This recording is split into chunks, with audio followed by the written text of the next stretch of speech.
and welcome to Second Take Movies. I'm your host, Preston Jenkinson, and with me this week is Jake Tweito. Jake, how we doing, man? Pretty good. Co-host of this podcast. I'm excited to finally be on my own podcast here. Thank you, Preston, for being here. My name's on the listing under Spotify. We'll fix that. But We'll fix that.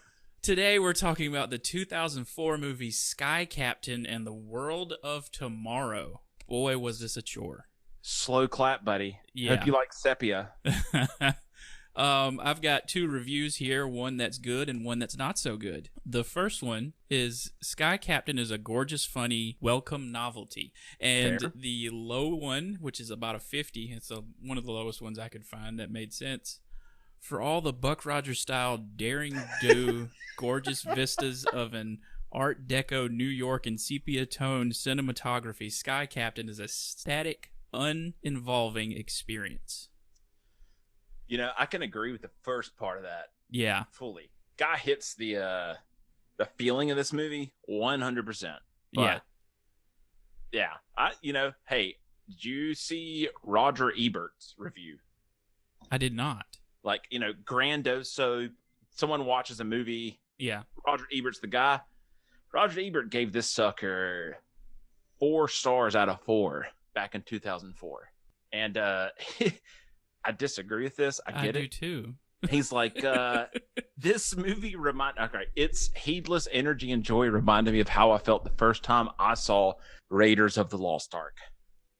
Oh. And, I was 14 when this came out. Maybe I'd never seen Raiders of the Lost Ark. This is the first movie we've had on this podcast I had never heard of. Yes! Solid. That's why this is my podcast. Welcome to it, Preston. Today we're going to be talking about... Okay. The first note I have, is this alternate history? What year is this? It's not really explained. So... I think, and I'm going to mess names up here, man. I can't pronounce last names. My last name's Tweito. Mm-hmm. No one pronounces it, so I feel their pain. So, alternate history. This is, World of Tomorrow. It's all, and don't get me wrong, I don't remember this. I got notes. Forget this. But the Chicago World Fair, their model was the World of Tomorrow coming up. So, this is kind of going off that, I think you said it, Art Deco, like... This is the world of tomorrow. This is the future. So, alternate history. I think it's like a World War I timeline. Yeah. But this whole movie is World War II, like Nazi. Yeah. It was Nazis without being Nazis. I would say. Yeah. There's not really a bad guy in this movie. No, and I think that look, everyone should watch this. I got some arguments why it's rad, but there's no bad guy. The movie ends and you're like, who was I against? Right. There's nothing. You just watch something. Yeah. So it starts out with, I guess, showing us the world. It's like the Hindenburg 3. So apparently the Hindenburg was successful in this universe. And so they made 2 more. And it shows all these people getting on and off. And then we're introduced to Gwyneth Paltrow as Penny Perkins. Penny Perkins. In your relationship? No. Man, this is a weird movie too. Like, this is Sky Captain in the World Tomorrow. It takes 19 minutes and 23 seconds to see Sky Captain. Yeah, and it's just a dude in a plane. Yeah, and it's you don't Jude even Law. see his That's face. The next thing is it's Jude Law in a plane. Yeah, you see and I just realized the flaw of this. To have cameras on, I'm mimicking you see eye lines. Like, it's the visor line of a guy. Well, this is mostly an audio medium anyway, so. Well, no, I'm going to screw this podcast over then because only miming. But yeah, you see Jude Law 20 minutes in. You can't even tell it's Jude Law. Yeah. It's Jude Law. That's your dollar guy. Yeah. Show his face. Do it all. But yeah. And he's coming in to fight against these giant robots have landed in New York for no reason. You talking about Vin Diesel? The Iron Giant lands and he has clones and he's immediately what I thought. I was like, well, I'm fighting this for my family. Give me your DVD players and then I'm going to space in the 10th one, baby. Yeah. And I'm going to alienate The Rock. Yeah. Oh, hey, The Rock Johnson, he's not as big as me. He's taller, so I'm offended by 2 inches. And we're going to take measurements of how much hits we can take and how, how injured we can get. But that's another podcast. Sorry. I have another note that just says Dumbledore. It's the actor that played Dumbledore. Dude, out of nowhere. I never. The second I watched it. actor. My notes straight away. I went, "Oh my god, Dumbledore!" I didn't know he was in this movie. Yeah. Nothing. Well, he's not in a lot, so I stopped watching it halfway through. Rewatched the next half. After I rewatched the beginning and I went through, same thing. I went, Dumbledore's in this, and Jude Law's in this. And let me just go ahead and tell you, Harry Potter wouldn't exist if these guys didn't meet on this movie. Really? No, you mean Dumbledore, Jude Law. Jude Law's Dumbledore. That's right. Holy crap, I forgot about that movie. Blow your mind more. They never met. I mean, like this, I feel like I'm jumping ahead, but yeah, this movie, like, especially now, it doesn't get better with age. Kind of doesn't age well. This is one of the first movies that ever had, some of these actors never met. It was all blue screen. That's it. Like a lot of scenes, like a lot of the crazy sepia shadows and rims. Yeah, I was noticing that a lot throughout. It was like they was copy and pasted into these scenes. Yeah, they're awful. But like I can remember watching like MTV movie interviews. I can't remember who else the hot people were then, but like they were all gloating like, this is the first time we've ever met, Angelina Jolie. Like we never met her. Yeah. So this was the first time that they successfully had, this actor filmed on a green screen. Actually, I think it was a blue screen then. I might be wrong, but I think it was. They most of them never met. Yeah. Everything was filmed, like even scenes where you look at the backgrounds, you can really tell, like it's just a portrait down. Yeah. They're stepping over a hill. Right. They step through it, kind of over it, but no one met on a lot of these. Like it was a huge technological thing, so which killed it. Like that was the hype. I remember I think like May 2004, Sky Captain The World Tomorrow is coming out. This will change cinema forever. And then people watched it and said, yeah, it's not happening. But I mean it did change a lot of technology. Like a year later, Sin City came out. And I have a note that's comparing this to Sin City. Yeah, those transitions in this, Sin City has the exact same transitions, color, everything. Sin City looks basically like they shot it basically the same way, but it looks 100 times better. Yeah, I think they had more time, and I thought about it, and I did some research. I mean, no one's connected, dude. I swear, like they had to seen this talk or something. Like, there's too many similar things, and I think like Sin City and this have the same vibe. It's that pulpy comic vibe. Like it's 2004, I think. Don't hit me on the fact check here. Like it is. I looked it up earlier. What was your first comic book movie you ever watched? That like the later Superman was mine. It was a modern Superman, not the Henry Cavill stuff. It was probably the very first proper comic book movie was probably X-Men for me. The very first X-Men. Yeah, X-Men, and then probably Spider-Man, right? Yeah. So like, to me, why this matters a lot. I don't know. I'm not a huge comic book guy. I didn't read a ton. I had a couple, but I got the feel for it. I love the Golden Age era, like this Art Deco, like you said. Like, I don't know. There's something fascinating to me about it. But all the comic movies that came out first, X-Men, Spider-Man, Superman, a little bit, they're all like this glitzy, happy, I don't know, vibrant. I don't know. They're still kind of dark, but they don't feel like comic books. Yeah. It's a Hollywood movie. So like Sky Captain came out and it's like, man, we love the golden age of comics. And we're not going to even joke. We're just going to copy it. We're going to be corny, awful writing. We're going to have the guy like do that weird back hug on the girl before Indiana Jones throws the whip. And actually, I think that's Star Wars. It's probably both. And I could read their names, but I'm lazy, so I won't. But the guys that did this, they're like, yeah, we love the golden age of comics. Well, I We're think not it was like stray. One guy that wrote and directed this movie. It was one of the only things he did. Yeah, and I think I quit being lazy as soon as my Kerry Conran. And I think that's the guy that like developed the VFX and stuff. Like this was a VFX. Based on his IMDb, I think he had like a background in VFX.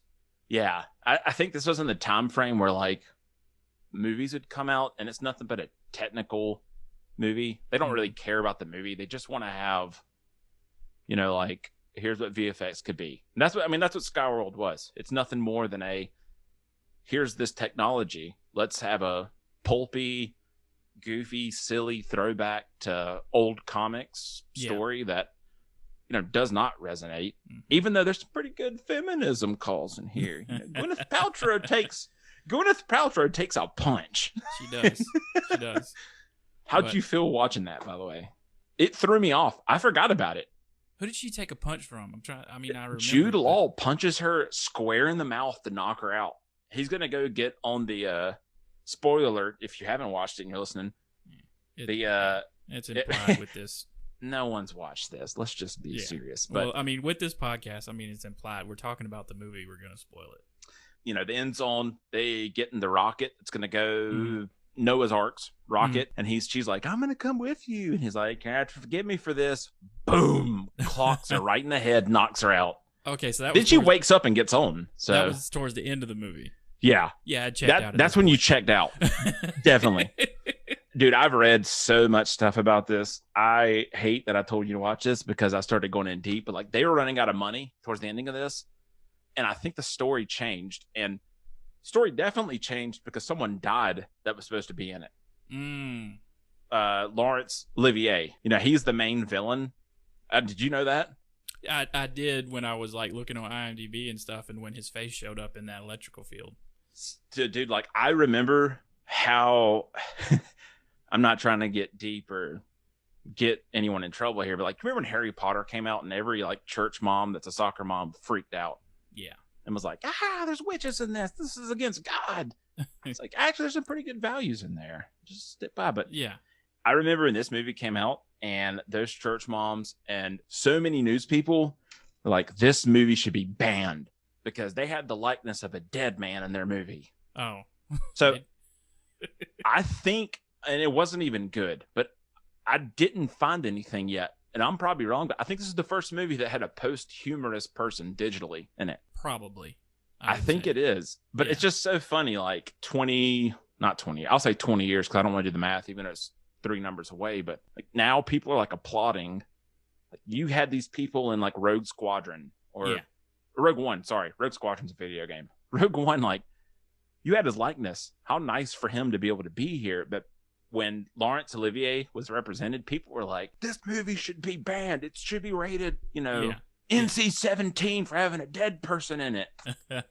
Nice things that have changed with age, I guess. Yeah. Well, when the giant robots, they fly into the city and Gwyneth Paltrow's in a phone booth and tells her boss that she's... I got a hot story, Doc. Yeah, I don't know where she went. She knew that was Jude Law in the plane. Let me ask you this. That scene, especially the beginning, it's all VFX. They didn't have to pay people to be in those shots. Did you notice how empty every set was? They had 2 people. There's no people.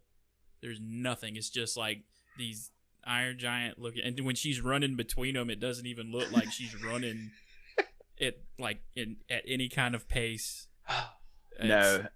Bad. And that's Jon Favreau with Mandalorian. You've got textures. You've got legit. I'm stepping on this elevation. Then it was flat out carpets getting pulled. Yeah. And that's it. But yeah, I just loved and I'm taking it for granted. I know, back then it took 25 hours to render. Oh yeah. One of those one of the giants' arms, and then they composited it. So it's you don't have time to do all this. But one of my favorite YouTube channels is Corridor Crew. I don't know. If God, yes. I love it. I've referenced them before on here, but they're just you talk about we talk about these bad CGI movies, but people have no clue the work that goes behind it. But no, so that's where I don't know. I hate. Yeah, I love this. I hate dumping on stuff like that because I know the process. But man, it's just bad. Dude, especially those movies back in the day, and Corridor Crew is awesome because they go through or digital. Yeah, Corridor Crew, whatever the channel is. The name of the channel is Corridor Crew. Yeah, they go through some of the old movies and how much work it took. It's like working on anime. Where some of those guys draw every frame. There is no way I could do that. I've tried it, and I worked for 30 hours trying to animate a scene. And I'm like, man, I finished my movie. It's 5 seconds. Yeah. 5 seconds and it looks awful. Yeah. So after that, we end up in this hangar where somehow Gwyneth Paltrow makes it to this hangar, and Jude Law and his partner, I can't remember that actor's name. I've seen him everywhere. My God, it's Giovanni Ribisi. Yes, I know him from Sneaky Dex. Pete. Yeah, Dex. Yeah, dude, that guy's a solid actor too, Yeah. and I never remember his name. And we find out that they have different versions of these robots that have flown into different places and destroyed things, but they have no clue why. They just collect them. It's like the Ex Machina period. Mhm. Like, we need this thing to make this worth it, not to save us. The movie needs it. Just collecting these things, and I don't know. I guess I get it. You want to figure out like what powers them and how they keep showing up. And Yeah, and I always thought, honestly, I thought Dex was going to be a villain in this. I remember watching it the first time. I think I've watched this like 6 times in my life. Yeah. And every time I'm always like, yeah, Dex is the villain. I remember he's awful. No, Well, he's got that face. He does. He was the bad guy in Avatar. Yes, he was. I forgot. Yeah, there we go. Maybe that's why I think that now. Probably. James Cameron, what a loser. Killed it for me. Poor Giovanni. James Cameron killed it, man. Sue him. Then we get attacked by these metal flapping planes. Like, they're flapping like birds. I was like, what in the hell is this? Wizard of Oz, dude. Yeah. Like, how is that possible? I mean, yes, we're in this universe where there's giant robots in the 30s, and Jude Law has a plane that perfectly shoots out like a tow cable that trips up giant robots. When you're as handsome as Jude Law, Yeah. everything happens. That's true. Period. Yeah. You know, he's got it. It's good. Don't worry about it. Yeah.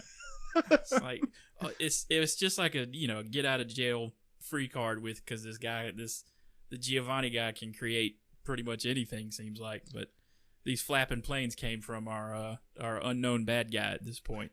But let me go ahead and pitch this to you though. Okay. How much of this now are you saying like this could be a Marvel movie? Realistically, the concept, we're not watching it. Think about the story. Like, Tony Stark has all this random crap that he just made. Like, yeah. Oh my God, Tony Stark's a genius. And then, his dad, if we go back again, World Fair, Mm-hmm. and that Captain America straight away. So I don't know. A hot take is Marvel Cinematic Universe doesn't exist without Sky Captain.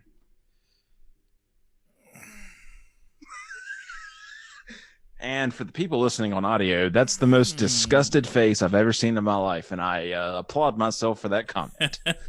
No, I don't. Sincerely, I don't think that. But there's so many tropes that I think this movie didn't do necessarily great. Yeah. Captain America: First Avenger. First Avenger, yeah. Dude, the First Agenda was the best one of those. But I don't know. There's a lot of tropes that. Yeah. I mean, that was meant to be like it was made in the 40s, and it was like a campy adventure. And Marvel was just starting out back then and trying to figure out how to make these things. I think Marvel was Sony back then even. I mean, they were Paramount.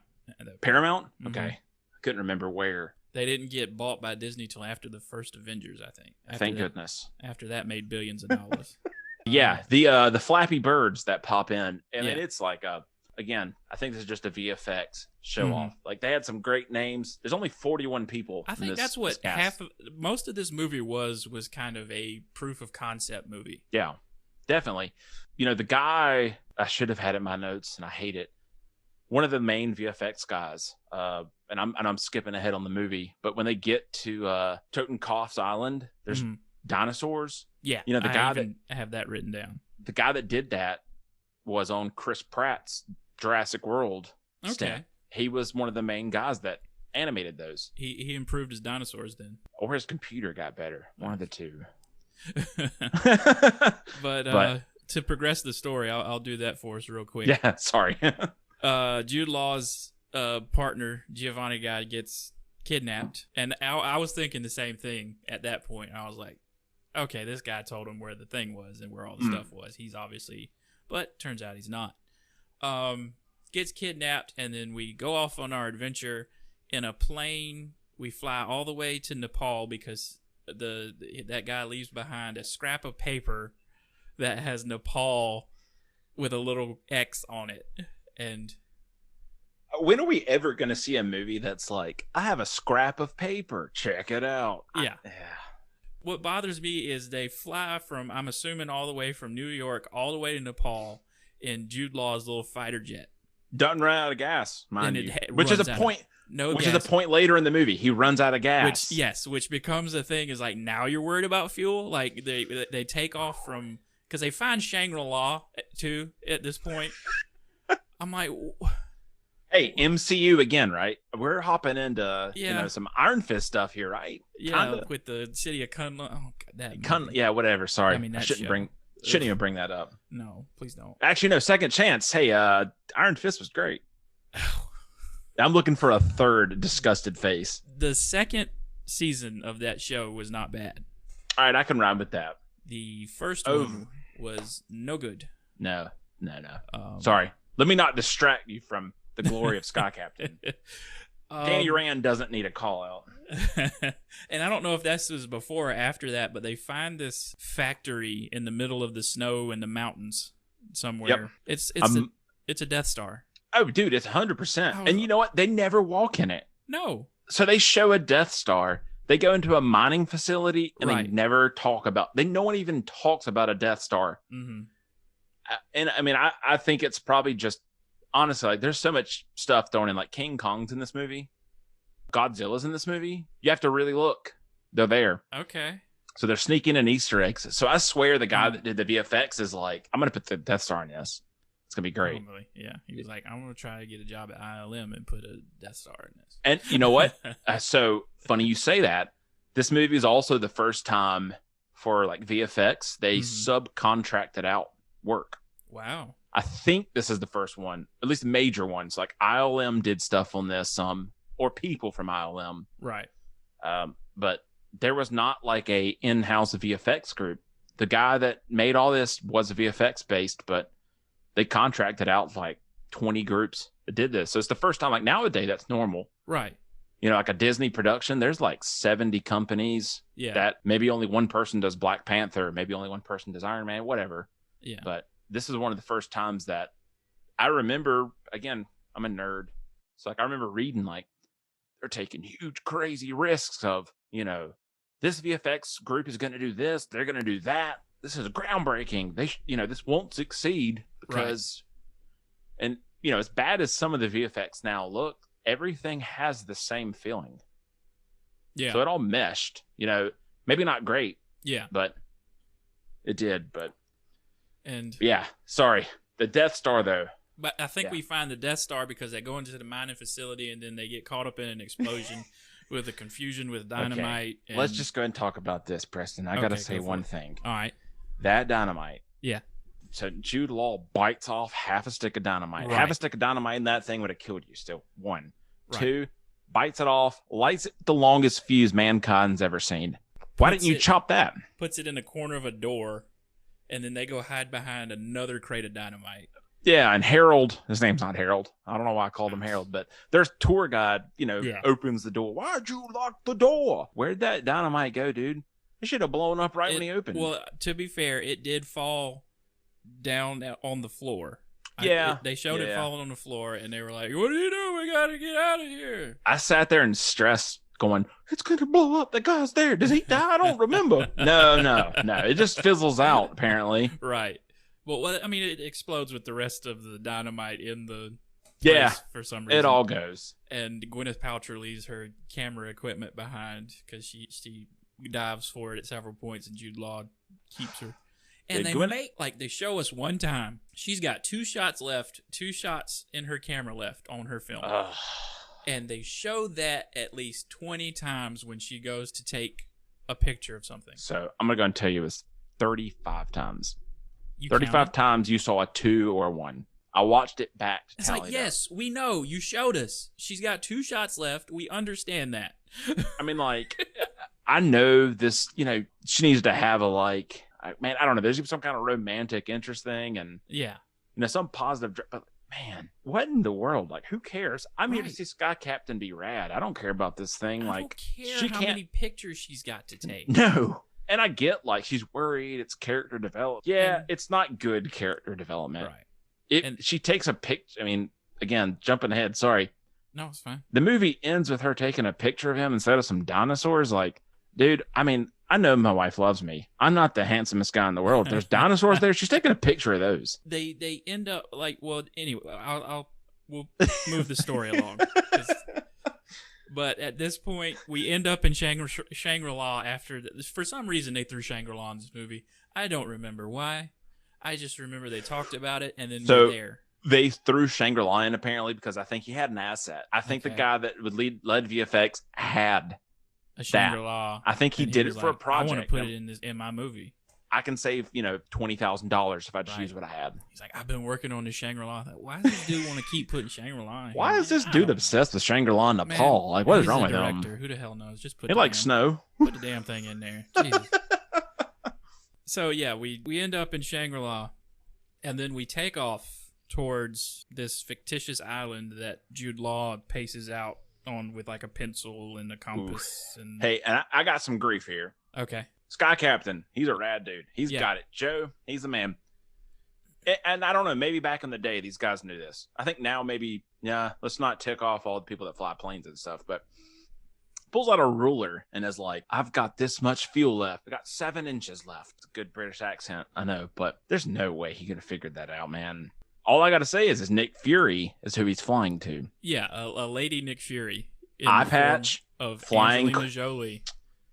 Again. They for some reason they do the thing where it's like, oh, Frankie's never let me down, and it's ambiguous as like, is it like a guy named Frank? Is it, he's like, Frankie's never let me down, and we all just assume I hate that in movies, but. Well, let me ask you this. So, like, when I watched the movie the first time, I never thought Frankie was bad. I said, oh, he's got a friend. This is awesome. Mm-hmm. When you watched this, did you go, oh, Frankie's going to be the villain? Yeah, 100%. When I saw a picture of Angelina Jolie, like, just like on the poster or somewhere, when I looked it up, I was like, oh, well, she's obviously the villain. All right, so you're an eye patch guy. You got a thing with eye patches, and you hate, You got Nick an eye Fury. Patch on, you're just evil to me. Nick Fury is the exception to the rule. Well, we'll see. But yeah, but we land on a 30s version of a helicarrier. And you know what though? Again, because I'm a nerd, I went and looked at the shape of it. Dude, it is so close to those. I mean, it's creepy how close it is. Yeah. This guy probably read comics and saw that like in the different agencies. He definitely did. Comics. The Golden Age comics, like early Superman and he was stuff. pulling from a lot of stuff. Definitely. Because we actually do run out of fuel, and we have to taxi onto this runway in the sky. Oh, and the plane can go underwater as well. I forgot to mention that. That's the greatest Nick Fury comment. Signal the amphibious vehicles. Yeah, like the Sky Captain's plane can go underwater. All these other people's planes can go underwater because his partner worked on all this stuff, and this dude has a lot of time on his hands and like doesn't need like a factory apparently. No. He just needs his brain and a piece of paper. And he can create like 20 or 30 ships that can fly and go underwater. No, Dex has it all, buddy. Dexter's laboratory. And for some reason, all these British people need scuba gear to ride underwater, but Gwyneth Paltrow and Jude Law don't. So I thought about that today because that's always bothered me. Yeah. And I think Gwyneth Paltrow, Jude Law, suicide mission. They're like, yeah, we're going to do this. We're going to die. But point of no return at this point. She ex machina saves the day. I'm going to go over here and kill this monster that shoots missiles at them because for some reason his steering gear is broken. I don't know. Maybe going underwater sucks. Like, go figure. She shoots out, has her water jetpack. Actually turns into a jetpack. Yeah. And I actually really enjoyed watching that. I was like, man, this is cool. You kind of got some of the physics right with doing this. Like, you guys got one point here, but... Like, I did like the thing where the propellers went backwards and they were kind of the rotors under a boat. And I was like, okay. At this point, let me just go ahead. I've already said, Marvel. Let me just go ahead and hit on DC. Do you like DC stuff? Yeah. I mean, like, watching Aquaman. Oh, I love that movie. Right. How pulpy and campy is that, though? Oh, absolutely. It's got a giant octopus playing drums, and he rides a seahorse. Again, I'm not saying this movie helped that. Not at all. But this is a movie that's like very early on. People did not. 2004, if Aquaman came out then, people would go, garbage. Yeah, it's like, why is this so campy and silly? And I think that, like, you know, if this movie came out today with technology today, especially, and better writing, you know, yeah, the acting's great, the writing's iffy, you know, it would be so much better. But I watched that part and I was like, you know what, this is where people that are like, I love Aquaman, but there's some similarities of you just got to believe some of this. You're gonna have fun, and that's it. I would argue that the movies today have kind of earned that campiness with how far superhero movies have become. Definitely. That audiences are more willing to accept that silliness amongst these grand adventures. I think like most people that watch comic book movies now, they don't read comic books, right? No. Some of those comic books are so ridiculous in their stories. Yeah. They're great still. That's like in my group of friends, like, because I read comics growing up.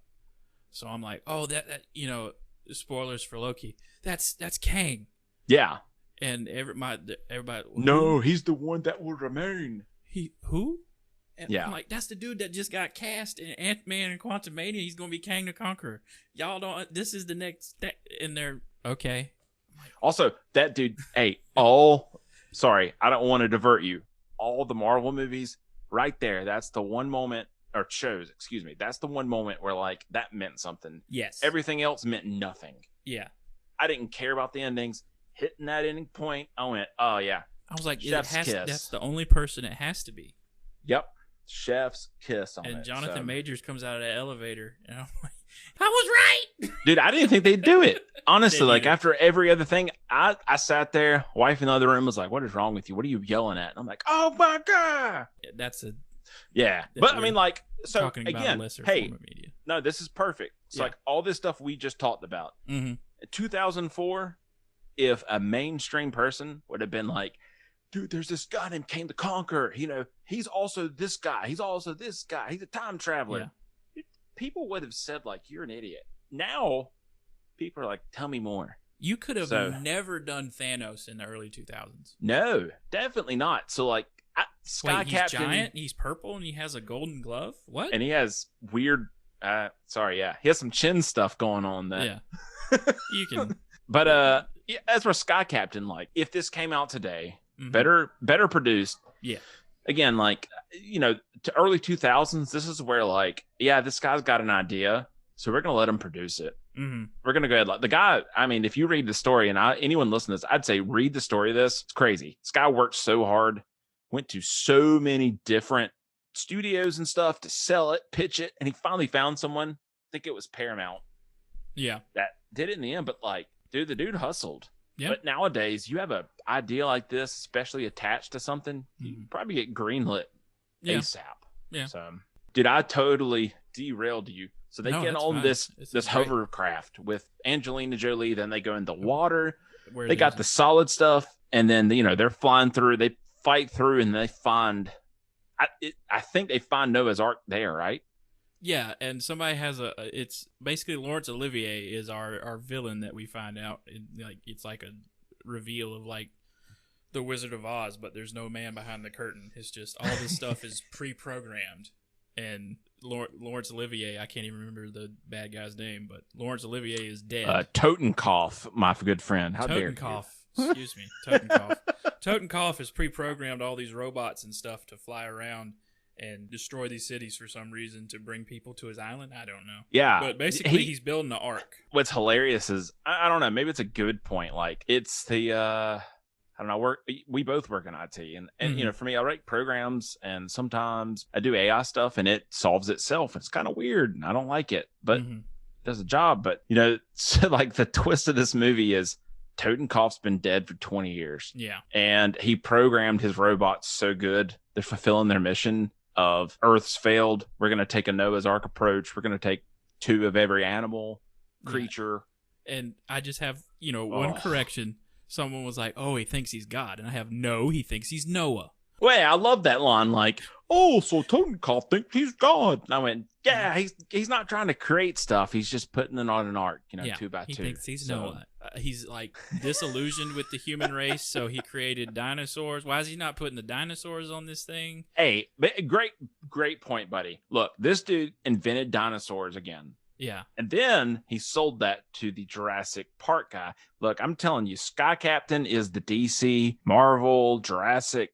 This is the root. This movie had to fail so these could succeed, you saying? Oh, fail. Oh, actually, it did fail. It lost $30 million. Yeah. Yeah, it definitely. Look, I love this movie. It's a bad movie, dude. It is. This is a bad movie. I think if there wasn't so much sepia, I'd love it more. Yeah. And put some color in it. Yeah. Actually, man, there's a scene when they go to Nepal. It's an Arctic cave. There's so much snow. It's beautiful. I paused it and I said, God, like, this is what they should have done this whole movie. It reminded me of Tomorrow World for a minute. Or Tomorrow War. What's the Chris Pratt? Tomorrow War, yeah. Tomorrow World sounds episode better. Of this podcast. Oh, where can we find that? Anywhere you get your podcast, except for iHeartRadio for some reason. I'm working on that. They hate radio, but yeah, I mean, like, there was a point. Seriously, I watched it and I went, I just watched Tomorrow War. It was very, very close. And like the quality of it was beautiful VFX, but there was color all of a sudden. And I think, like, you watch this movie in sepia, which I know why they did it. You know, it helps that, like, they wanted to have like that 1940s feel to it. I didn't come up with this. I definitely read this, so I won't lie and sound smart. Like, diesel punk. This whole movie is diesel punk. Yeah. Like, I've heard like steampunk, whatever else, but this is like gasoline. Maybe not someone spitting gasoline in a engine going on here, but you know, diesel punk stuff. And I get it. And I think that back in the day in 2004, if you put that filter on there or that sepia effect, it definitely hide a ton of stuff of here's our VFX stuff. It's like, I think it's a way to get out of here's where our VFX failed, but it did kill it. I mean, like, especially watching it now, again, love this movie. Don't get me wrong. It does take you out. Like, watching modern stuff like this is tough. But yeah, so sorry. Going through the movie. I do like Jude Law's coat though.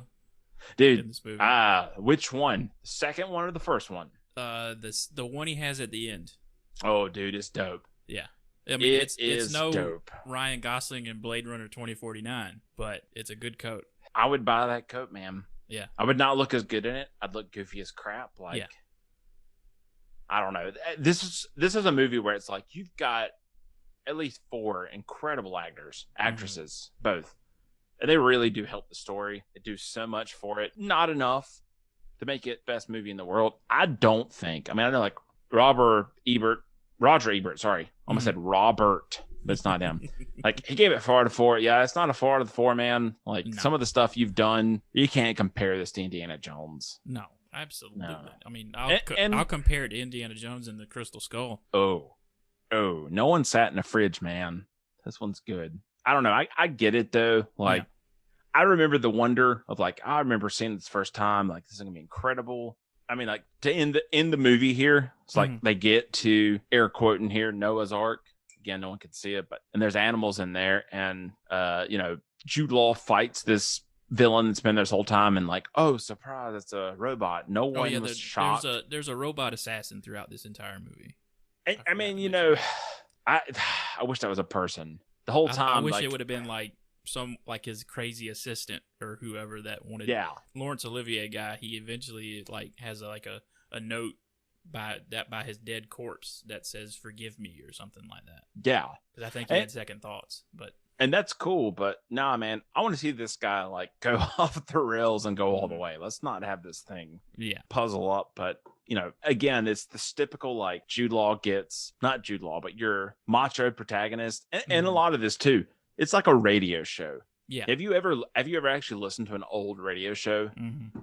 I mean, this is like T for T. And I did read, and I'm cheating. The guy that created this stuff, that's what he grew up on. He loved radio shows. I can tell. I mean, it fits it perfect. I mean, like, the spirit. Do you remember that movie? It came out way after. Yeah, I think I own that movie.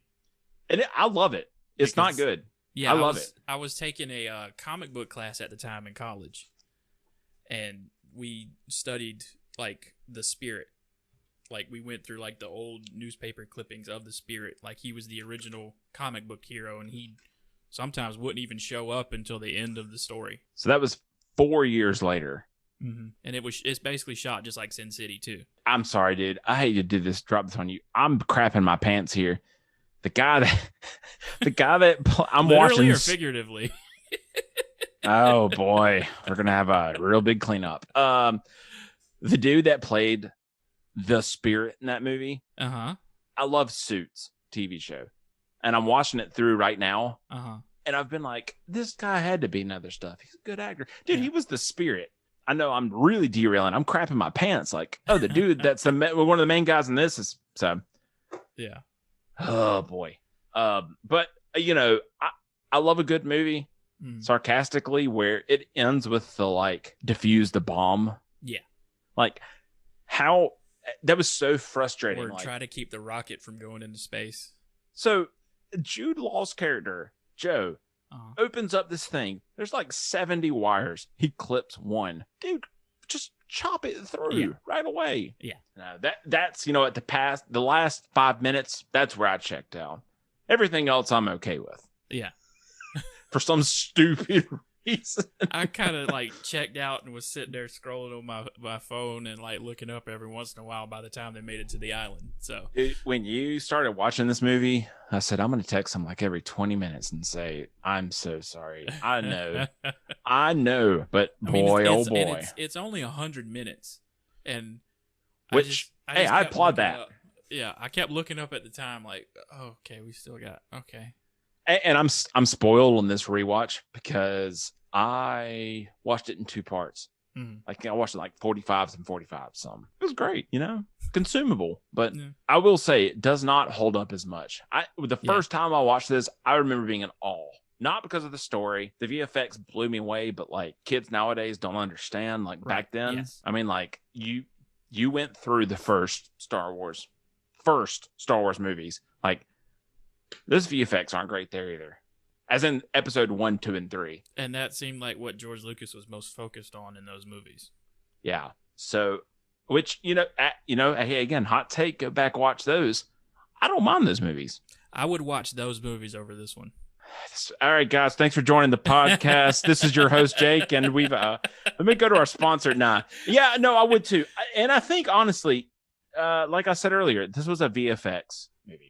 This was not a story. There's no story here. It's like no one worked hard on it, and no one cared. It's like the new Lion King that came out last year. Dude, I watched that 2 weeks ago. That was as good as that movie looked. What that was a proof of concept. Yeah, for Mandalorian, realistic animals. I have this concept that Jon Favreau has made Jungle Book, Lion King, a couple other things. All he said was, hey guys, I got this thing called The Mandalorian. It's pretty dope. We're going to do some proof of concepts, and you're going to pay for my technology, and you're going to pay for it later. We're going to shoot in a video game engine.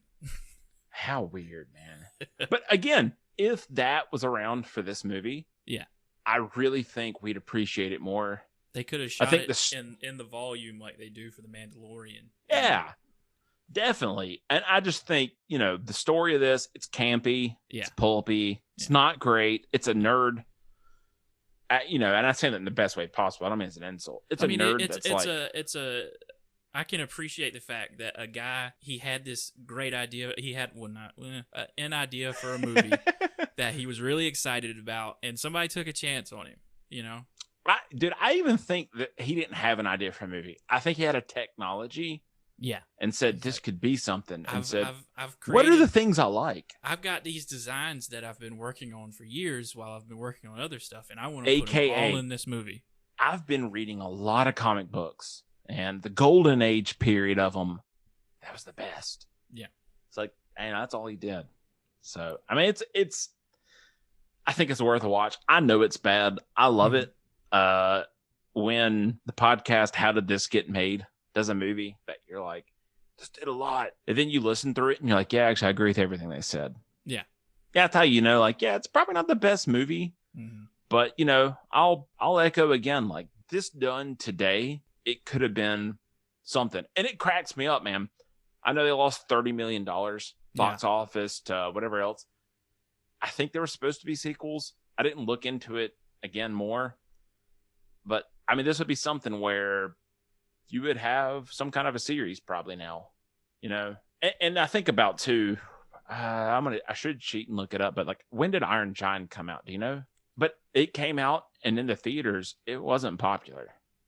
Yeah, that was not a very popular movie. So like, I feel like this movie did have that after effect. Not as good as Iron Giant, because that thing's solid. That's a good movie, straight up. If anyone's listening to this and says Iron Giant's awful, I'm gonna go and tell you, like, oh yeah, you just hate Vin Diesel's one line.